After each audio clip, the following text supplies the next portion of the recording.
Si le jeu de paume est un sport qui a finalement disparu de la vie publique, il a été très populaire en France du Moyen-Âge jusqu'à la Révolution française, au point que mots et expressions qui en sont issus restent nombreux dans le français contemporain. Le jeu de paume est en fait l'ancêtre du tennis moderne, sauf qu'à l'époque, on utilisait la paume de la main pour jouer et pas une raquette. Certains termes ont donc très logiquement glissé d'un sport à l'autre. C'est le cas de la manière de compter les points, 15, 30 et 40. Le principe d'égalité est aussi le même, tout comme dans les deux sports, la notion d'avantage qui veut dire être à un seul point de gagner le jeu.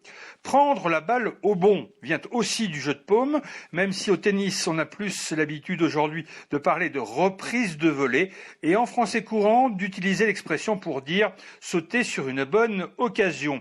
Mais d'autres expressions ont perdu leur lien direct avec le jeu, dont voici les plus étonnantes.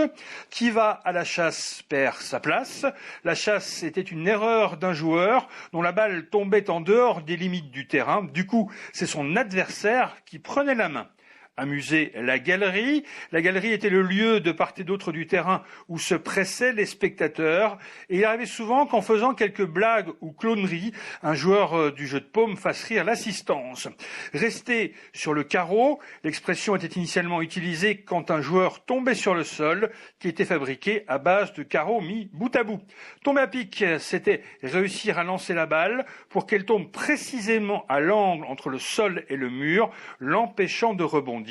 L'adversaire ne pouvait donc pas la relancer. J'en terminerai avec l'origine de l'expression familière « être paumé ». Elle n'est pas très loin de toutes ces expressions puisqu'elle veut littéralement dire être violemment frappé de la paume de la main au point d'en perdre l'équilibre ou le sens de l'orientation.